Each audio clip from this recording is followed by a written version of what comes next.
ಕಷ್ಟಗಳು ದೂರಾಗಿ ಹಣಕಾಸಿನ ಸಮಸ್ಯೆ ನೀಗಲು, ಜಾತಕದ ದೋಷಗಳು ಕಳೆದು ಅದೃಷ್ಟ ಒಲಿಯಲು ಶಿವನಿಗೆ ಈ ಅಭಿಷೇಕ ಮಾಡಿ.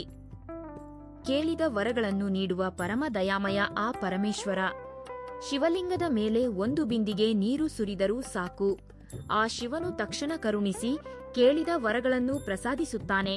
ಆದರೆ ಶಿವನಿಗೆ ಅಭಿಷೇಕ ಮಾಡುವಾಗ ನಾವು ಭಕ್ತಿಯಿಂದ ಇದ್ದರೂ ಸಹ ನಾವು ತಿಳಿಯದೆ ಮಾಡುವ ಸಣ್ಣ ಸಣ್ಣ ತಪ್ಪುಗಳು ಕೂಡ ಆ ಪರಮಶಿವನಿಗೆ ಕೋಪ ತರಿಸುತ್ತವೆ ಎಂದು, ತನ್ಮೂಲಕ ನಿಮ್ಮ ಜೀವನದಲ್ಲಿ ಅನಗತ್ಯ ಅಡೆತಡೆಗಳು ಎದುರಾಗುತ್ತವೆ ಎಂದು ವೇದ ಪಂಡಿತರು ಸೂಚಿಸುತ್ತಿದ್ದಾರೆ. ಆದ್ದರಿಂದ ಶಿವಶಾಪ ತಟ್ಟದಂತೆ ಶಿವನ ಅನುಗ್ರಹ ನಿಮ್ಮ ಮನೆಯ ಮೇಲಿರಬೇಕೆಂದರೆ ಶಿವನಿಗೆ ಅಭಿಷೇಕ ಮಾಡುವಾಗ ಯಾವ ನಿಯಮಗಳನ್ನು ಪಾಲಿಸಬೇಕು, ಅಪ್ಪಿತಪ್ಪಿಯೂ ಮಾಡಬಾರದ ತಪ್ಪುಗಳೇನು ಎಂಬುದನ್ನು ಈ ವಿಡಿಯೋದಲ್ಲಿ ತಿಳಿದುಕೊಳ್ಳೋಣ. ಮೊದಲಿಗೆ ಈ ವಿಡಿಯೋಗೊಂದು ಲೈಕ್ ಒತ್ತಿ ಪ್ರತಿಯೊಬ್ಬರೂ ಹರಹರ ಮಹಾದೇವ ಎಂದು ಕಮೆಂಟ್ ಮಾಡಿ. ಶಿವನು ಅಭಿಷೇಕ ಪ್ರಿಯ. ಯಾರು ಶಿವಲಿಂಗಕ್ಕೆ ಅಭಿಷೇಕ ಮಾಡುತ್ತಾರೋ ಅಂತಹವರಿಗೆ ಕೇಳಿದ ಕೋರಿಕೆಗಳೆಲ್ಲವೂ ತಕ್ಷಣವೇ ಈಡೇರುತ್ತವೆಯಂತೆ. ಆದ್ದರಿಂದ ಪ್ರತಿ ಸೋಮವಾರದಂದು ಶಿವನಿಗೆ ಅಭಿಷೇಕ ಮಾಡಿದರೆ ಎಂತಹ ಕಷ್ಟವಿದ್ದರೂ ತಕ್ಷಣವೇ ದೂರವಾಗುತ್ತದೆ. ಆದರೆ ಶಿವಲಿಂಗಕ್ಕೆ ಅಭಿಷೇಕ ಮಾಡುವವರು ಖಂಡಿತವಾಗಿಯೂ ತಲೆಸ್ನಾನ ಮಾಡಿರಬೇಕು. ತಲೆಸ್ನಾನ ಮಾಡದೆ ಶಿವಲಿಂಗಕ್ಕೆ ಅಭಿಷೇಕ ಮಾಡಬಾರದು. ಹಾಗೆಯೇ ತಲೆಗೆ ಎಣ್ಣೆ ಸವರಿಕೊಂಡು ಶಿವಲಿಂಗಕ್ಕೆ ಅಭಿಷೇಕ ಮಾಡಬಾರದು. ಹಾಗೆಯೇ ವೇಗವಾಗಿ ಶಿವನಿಗೆ ಅಭಿಷೇಕ ಮಾಡಬಾರದು. ಶಿವಲಿಂಗಕ್ಕೆ ನಿಧಾನವಾಗಿ ಅಭಿಷೇಕ ಮಾಡುತ್ತಾ ನಿಮ್ಮ ಮನಸ್ಸಿನಲ್ಲಿ ಓಂ ನಮಃ ಶಿವಾಯ ಎಂಬ ಮಂತ್ರವನ್ನು ಪಠಿಸಿ. ಆಗ ಮಾತ್ರ ನಿಮ್ಮ ಅಭಿಷೇಕಗಳಿಗೆ ಫಲ ಸಿಗುತ್ತದೆ. ಇನ್ನು ಹಸುವಿನ ಹಾಲಿನಿಂದಲೇ ಶಿವಲಿಂಗವನ್ನು ಅಭಿಷೇಕಿಸಬೇಕು. ಅಷ್ಟೇ ಹೊರತು ಎಮ್ಮೆ ಹಾಲಿನಿಂದ ಶಿವಲಿಂಗಕ್ಕೆ ಅಭಿಷೇಕ ಮಾಡಬಾರದು. ಆದರೆ ಪ್ರಸ್ತುತ ಕಾಲದಲ್ಲಿ ಬಹಳಷ್ಟು ಭಕ್ತರು ಪ್ಯಾಕೆಟ್ ಹಾಲಿನಿಂದ ನೇರವಾಗಿ ಶಿವಲಿಂಗಕ್ಕೆ ಅಭಿಷೇಕ ಮಾಡುತ್ತಿದ್ದಾರೆ. ಹೀಗೆ ಮಾಡುವ ಅಭಿಷೇಕಗಳಿಗೆ ಯಾವುದೇ ಫಲ ಲಭಿಸುವುದಿಲ್ಲ. ಪ್ಯಾಕೆಟ್ನಲ್ಲಿರುವ ಹಾಲನ್ನು ಗ್ಲಾಸಿಗೆ ಸುರಿದುಕೊಂಡು ಶಿವನಿಗೆ ಅಭಿಷೇಕ ಮಾಡಬೇಕು. ಹಾಗೆಯೇ ನಮ್ಮಲ್ಲಿ ಬಹಳಷ್ಟು ಮಂದಿ ತಾಮ್ರದ ಬಿಂದಿಗೆಯಲ್ಲಿ ಹಾಲು ಹಾಕಿ ಶಿವನಿಗೆ ಅಭಿಷೇಕ ಮಾಡುತ್ತಿರುತ್ತಾರೆ. ಆದರೆ ಹೀಗೆ ಅಪ್ಪಿತಪ್ಪಿಯೂ ಮಾಡಬೇಡಿ.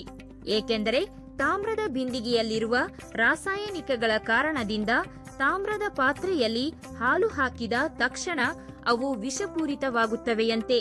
ಆ ಹಾಲಿನಿಂದ ಶಿವನಿಗೆ ಅಭಿಷೇಕ ಮಾಡಬಾರದು. ಆದ್ದರಿಂದ ಇಂದಿನಿಂದಲಾದರೂ ತಾಮ್ರದ ಪಾತ್ರೆಯಲ್ಲಿ ಹಾಲು ಹಾಕಿ ಶಿವನಿಗೆ ಅಭಿಷೇಕ ಮಾಡಬೇಡಿ. ಶಿವನಿಗೆ ಅಭಿಷೇಕ ಮಾಡಲು ಹಿತ್ತಾಳೆ ಬಿಂದಿಗೆಯನ್ನು ಅಥವಾ ಬೆಳ್ಳಿಯ ಕಲಶವನ್ನು ಉಪಯೋಗಿಸಬಹುದು. ಇನ್ನು ಹಸುವಿನ ಹಾಲಿನಿಂದ ಶಿವನಿಗೆ ಅಭಿಷೇಕ ಮಾಡಿದ ನಂತರ ಮತ್ತೆ ನೀರಿನಿಂದ ಅಭಿಷೇಕ ಮಾಡಬೇಕು. ಆಗಲೇ ನಿಮ್ಮ ಅಭಿಷೇಕಕ್ಕೆ ಈ ಮಡಿ ಫಲ ಸಿಗುತ್ತದೆ. ಸಾಮಾನ್ಯವಾಗಿ ಎಲ್ಲಾ ಶಿವ ದೇವಾಲಯಗಳಲ್ಲಿ ಕಪ್ಪು ಬಣ್ಣದ ಶಿವಲಿಂಗವಿರುತ್ತದೆ. ಆದರೆ ಕೆಲವು ಶಿವ ದೇವಾಲಯಗಳಲ್ಲಿ ಬಿಳಿ ಬಣ್ಣದ ಶಿವಲಿಂಗ ಅಥವಾ ಸ್ಫಟಿಕ ಶಿವಲಿಂಗವಿರುತ್ತದೆ. ಈ ಶಿವಲಿಂಗಗಳಿಗೆ ಅತ್ಯಂತ ಶಕ್ತಿ ಇರುತ್ತದೆಯಂತೆ. ಆದ್ದರಿಂದ ಬಿಳಿ ಬಣ್ಣದ ಶಿವಲಿಂಗವನ್ನು ಮತ್ತು ಸ್ಫಟಿಕ ಶಿವಲಿಂಗವನ್ನು ಯಾರೂ ಕೂಡ ಮುಟ್ಟಬಾರದು. ಇಲ್ಲದಿದ್ದರೆ ಆ ಲಿಂಗದ ಪವಿತ್ರತೆ ಕಡಿಮೆಯಾಗುತ್ತದೆ. ಶಿವನಿಗೆ ಅಭಿಷೇಕ ಮಾಡಿದ ನಂತರ ನೆಲದ ಮೇಲೆ ಬಿದ್ದ ನೀರನ್ನು ಅಪ್ಪಿತಪ್ಪಿಯೂ ತುಳಿಯಬೇಡಿ. ಎಂತಹುದೇ ಪವಿತ್ರವಾದ ಶಿವಲಿಂಗವನ್ನು ತೋರು ಬೆರಳಿನಿಂದ ಮುಟ್ಟಬಾರದು. ಹಾಗೆಯೇ ತೋರು ಬೆರಳಿನಿಂದ ವಿಭೂತಿ ಇಟ್ಟುಕೊಳ್ಳಬಾರದು. ಇನ್ನು ನಮ್ಮಲ್ಲಿ ಬಹಳಷ್ಟು ಮಂದಿ ಬಿಲ್ವ ಪತ್ರೆಗಳಿಂದ ಶಿವನನ್ನು ಪೂಜಿಸುತ್ತಾರೆ. ಆದರೆ ಶಿವನಿಗೆ ಸಮರ್ಪಿಸುವ ಬಿಲ್ವ ಪತ್ರೆಗಳು ತೂತುಗಳಿಲ್ಲದೆ ಶುಭ್ರವಾಗಿರಬೇಕು. ದೇವತೆಗಳಿಗೆ ದೇವನಾದ ಆ ಪರಮೇಶ್ವರನ ಆಲಯದಲ್ಲಿ ಮುಕ್ಕೋಟಿ ದೇವತೆಗಳು ಸಂಚರಿಸುತ್ತಿರುತ್ತಾರಂತೆ. ಶಿವ ದೇವಾಲಯಕ್ಕೆ ಹೋದ ತಕ್ಷಣ ಮೊದಲಿಗೆ ಕೈಕಾಲುಗಳನ್ನು ಶುಭ್ರವಾಗಿ ತೊಳೆದುಕೊಳ್ಳಬೇಕು. ಶಿವ ದೇವಾಲಯದೊಳಗೆ ಕಾಲಿಟ್ಟ ತಕ್ಷಣ ಮೊದಲಿಗೆ ಧ್ವಜಸ್ತಂಭವನ್ನು ದರ್ಶಿಸಬೇಕು. ಏಕೆಂದರೆ ಶಿವ ದೇವಾಲಯದಲ್ಲಿರುವ ಧ್ವಜಸ್ತಂಭದ ಹತ್ತಿರ ಶಿವ ಪಾರ್ವತಿಯರು ವಾಸಿಸುತ್ತಾರಂತೆ. ಆದ್ದರಿಂದ ಧ್ವಜಸ್ತಂಭದ ಹತ್ತಿರ ಒಂದು ತುಪ್ಪದ ದೀಪ ಹಚ್ಚಿ ಧ್ವಜಸ್ತಂಭಕ್ಕೆ ಪ್ರದಕ್ಷಿಣೆ ಹಾಕಿದರೆ ಶಿವನ ಅನುಗ್ರಹ ಸುಲಭವಾಗಿ ಸಿಗುತ್ತದೆ. ಸಾಮಾನ್ಯವಾಗಿ ಯಾವುದೇ ಗುಡಿಗೆ ಹೋದ ತಕ್ಷಣ ಮೊದಲಿಗೆ ಪ್ರದಕ್ಷಿಣೆ ಹಾಕುತ್ತೇವೆ. ಆದರೆ ಶಿವ ದೇವಾಲಯದಲ್ಲಿ ಮಾತ್ರ ಗರ್ಭಗುಡಿಯ ಸುತ್ತ ಪ್ರದಕ್ಷಿಣೆ ಹಾಕಬಾರದು. ಶಿವ ದೇವಾಲಯದಲ್ಲಿ ಚಂಡಿ ಪ್ರದಕ್ಷಿಣೆ ಅಥವಾ ಅರ್ಧ ಪ್ರದಕ್ಷಿಣೆ ಮಾತ್ರ ಮಾಡಬೇಕು. ಅಷ್ಟೇ ಹೊರತು ಪೂರ್ಣವಾಗಿ ಸುತ್ತಬಾರದು. ಇನ್ನು ಯಾವ ದೇವಾಲಯಕ್ಕೆ ಹೋದರೂ ಮೊದಲಿಗೆ ನಾವು ತೆಂಗಿನಕಾಯಿ ಒಡೆಯುತ್ತೇವೆ. ಆದರೆ ಶಿವಪುರಾಣದ ಪ್ರಕಾರ ಶಿವ ದೇವಾಲಯದಲ್ಲಿ ತೆಂಗಿನಕಾಯಿ ಒಡೆಯಬಾರದೆಂದು ಕೆಲವರು ಹೇಳುತ್ತಿರುತ್ತಾರೆ. ಒಂದು ವೇಳೆ ಶಿವ ದೇವಾಲಯದಲ್ಲಿ ತೆಂಗಿನಕಾಯಿ ಒಡೆದರೂ ಆ ಕಾಯಿ ಚೂರನ್ನು ಮನೆಗೆ ತರಬಾರದಂತೆ.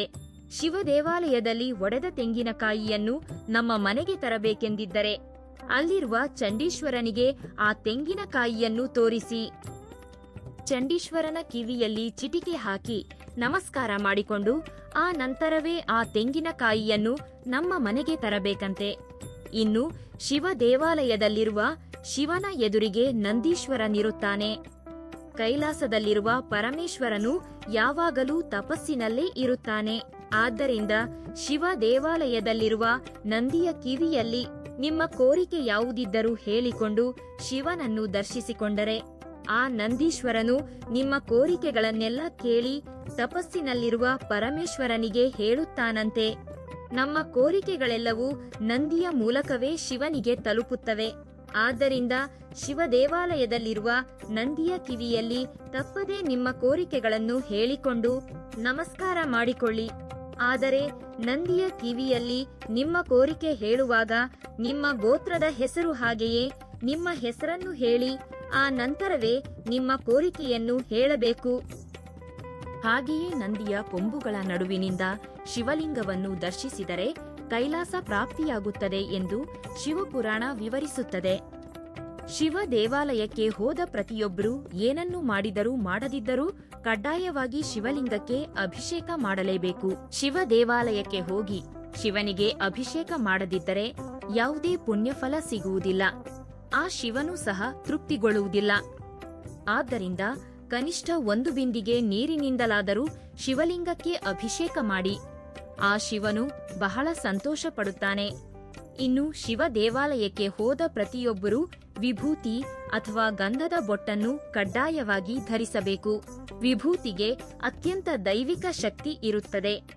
ಶಿವ ದೇವಾಲಯದಲ್ಲಿರುವ ವಿಭೂತಿಯನ್ನು ಹಣೆಯ ಮೇಲೆ ಧರಿಸಿದರೆ ನಿಮ್ಮ ಜಾತಕದಲ್ಲಿರುವ ದೋಷಗಳೆಲ್ಲವೂ ತಕ್ಷಣವೇ ದೂರವಾಗಿ ಶಿವನ ಅನುಗ್ರಹ ಸಿಗುತ್ತದೆ. ಇನ್ನು ತುಳಸಿ ದಳಗಳಿಂದ ಶಿವನನ್ನು ಪೂಜಿಸಬಾರದು. ಆದರೆ ಎಕ್ಕದ ಹೂವುಗಳಿಂದ ಶಿವನನ್ನು ಪೂಜಿಸಿದರೆ ಆ ಶಿವನು ಬೇಗ ಕರುಣಿಸುತ್ತಾನಂತೆ. ಹಾಗೆಯೇ ನಂದಿಬಟ್ಟಲು ಹೂವುಗಳಿಂದ ಶಿವನನ್ನು ಪೂಜಿಸಿದರೆ ನಿಮ್ಮ ಜೀವನದಲ್ಲಿ ಪ್ರಶಾಂತತೆ ಲಭಿಸುತ್ತದೆ. ಇನ್ನು ಪಾರಿಜಾತ ಪುಷ್ಪಗಳಿಂದ ಶಿವನನ್ನು ಪೂಜಿಸಿದರೆ ಕಾಲಸರ್ಪ ದೋಷಗಳೆಲ್ಲವೂ ದೂರವಾಗುತ್ತವೆ. ಆದರೆ ಶಿವ ಪೂಜೆಯಲ್ಲಿ ಅಪ್ಪಿತಪ್ಪಿಯೂ ಕೆಂಪು ಬಣ್ಣದ ಪುಷ್ಪಗಳನ್ನು ಉಪಯೋಗಿಸಬಾರದು. ಇನ್ನು ಶಿವಲಿಂಗವನ್ನು ಪೂಜಿಸುವಾಗ ಶಿವಲಿಂಗಕ್ಕೆ ಕುಂಕುಮ ಇಡಬಾರದೆಂದು ವೇದ ಪಂಡಿತರು ಸೂಚಿಸುತ್ತಿದ್ದಾರೆ. ಏಕೆಂದರೆ ಶಿವಲಿಂಗಕ್ಕೆ ಕುಂಕುಮ ಇಟ್ಟರೆ ಗಾಢ ತಪಸ್ಸಿನಲ್ಲಿರುವ ಶಿವನಿಗೆ ಶಾಖ ತಗುಲುತ್ತದೆಯಂತೆ. ಆದ್ದರಿಂದ ಶಿವನಿಗೆ ಕುಂಕುಮ ಇಡದೆ ಶಿವನ 3ನೇ ಕಣ್ಣು ತಂಪಾಗಲು ಶಿವಲಿಂಗಕ್ಕೆ ಗಂಧವನ್ನು ಹಚ್ಚುತ್ತಾರೆ. ಆದ್ದರಿಂದ ಶಿವ ದೇವಾಲಯಕ್ಕೆ ಹೋಗುವವರು ಶಿವನಿಗೆ ಗಂಧವನ್ನು ತೆಗೆದುಕೊಂಡು ಹೋಗಿ ಸಮರ್ಪಿಸಿ. ಇನ್ನು ನಮ್ಮಲ್ಲಿ ಬಹಳಷ್ಟು ಮಂದಿ ಶಿವ ದೇವಾಲಯದಲ್ಲಿ ತೆಂಗಿನಕಾಯಿ ಒಡೆದು ಆ ತೆಂಗಿನಕಾಯಿ ನೀರಿನಿಂದ ಶಿವಲಿಂಗದ ಮೇಲೆ ಅಭಿಷೇಕ ಮಾಡುತ್ತಿರುತ್ತಾರೆ. ಆದರೆ ಹೀಗೆ ಅಪ್ಪಿತಪ್ಪಿಯೂ ಮಾಡಬಾರದು. ಏಕೆಂದರೆ ಕೆಲವೊಮ್ಮೆ ತೆಂಗಿನಕಾಯಿ ಕೊಳೆತು ಹೋಗುವ ಸಾಧ್ಯತೆ ಇರುತ್ತದೆ. ಅಪ್ಪಿತಪ್ಪಿ ತೆಂಗಿನಕಾಯಿ ಕೊಳೆತಿದ್ದರೆ ಆ ನೀರಿನಿಂದ ಶಿವನಿಗೆ ಅಭಿಷೇಕ ಮಾಡುವುದು ದೊಡ್ಡ ಅಪರಾಧವೆಂದು ನಮ್ಮ ವೇದ ಪಂಡಿತರು ಸೂಚಿಸುತ್ತಿದ್ದಾರೆ. ಆದ್ದರಿಂದ ಶಿವಲಿಂಗದ ಮೇಲೆ ನೇರವಾಗಿ ಎಳನೀರು ಅಥವಾ ತೆಂಗಿನಕಾಯಿ ನೀರಿನಿಂದ ಅಭಿಷೇಕ ಮಾಡಬಾರದು. ಇನ್ನು ನಮ್ಮಲ್ಲಿ ಬಹಳಷ್ಟು ಮಂದಿ ಶಿವ ದೇವಾಲಯದಲ್ಲಿ ದೀಪಗಳನ್ನು ಹಚ್ಚುತ್ತಿರುತ್ತಾರೆ. ಶಿವ ದೇವಾಲಯದಲ್ಲಿ ಹಸುವಿನ ತುಪ್ಪದ ದೀಪಗಳನ್ನು ಮಾತ್ರ ಹಚ್ಚಬೇಕು. ಇನ್ನು ಶಿವನಿಗೆ ಎದುರಾಗಿ 2 ತುಪ್ಪದ ದೀಪ ಹಚ್ಚಿ ನಿಮ್ಮ ಮನಸ್ಸಿನಲ್ಲಿ ಏನನ್ನು ಬೇಡಿಕೊಂಡರೂ ಆ ಕೋರಿಕೆ ತಕ್ಷಣವೇ ಈಡೇರುತ್ತದೆ. ಶಿವ ದೇವಾಲಯದಿಂದ ಹೊರಬಂದ ಮೇಲೆ ನೇರವಾಗಿ ನಿಮ್ಮ ಮನೆಗೆ ಹೋಗಬೇಕು. ಬೇರೆಯವರ ಮನೆಗೆ ಹೋಗಬೇಡಿ. ಇದನ್ನು ಪ್ರತಿಯೊಬ್ಬರೂ ನೆನಪಿಟ್ಟುಕೊಳ್ಳಿ.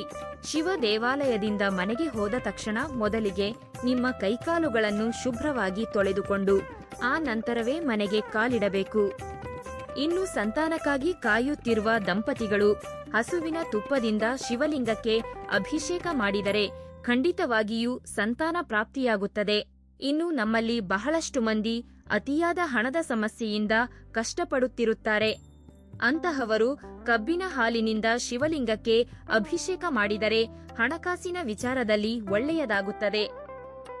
ಇನ್ನು ಶಿವನಿಗೆ ಅತ್ಯಂತ ಪ್ರಿಯವಾದವುಗಳಲ್ಲಿ ಬಿಲ್ವ ಪತ್ರೆಗಳು ಒಂದು.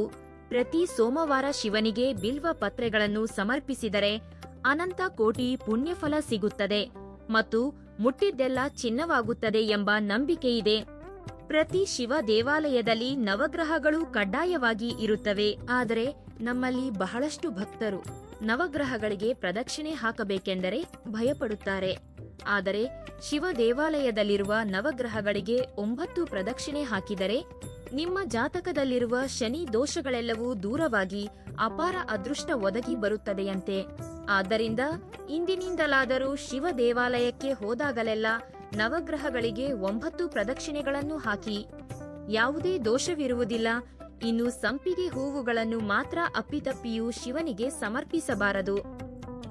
ಈ ಮಾಹಿತಿ ನಿಮಗೆ ಇಷ್ಟವಾಗಿದ್ದರೆ ವಿಡಿಯೋವನ್ನು ಲೈಕ್ ಮಾಡಿ ಮತ್ತು ನಿಮ್ಮ ಆತ್ಮೀಯರೊಂದಿಗೆ ಶೇರ್ ಮಾಡಿ. ಇಂತಹ ಇನ್ನಷ್ಟು ದೈವಿಕ ಮಾಹಿತಿಗಾಗಿ ನಮ್ಮ ಚಾನೆಲ್ ಅನ್ನು ಸಬ್ಸ್ಕ್ರೈಬ್ ಮಾಡಿಕೊಳ್ಳಿ. ಎಲ್ಲರಿಗೂ ಆ ಭಗವಂತ ಒಳ್ಳೆಯದು ಮಾಡಲಿ. ಧನ್ಯವಾದಗಳು.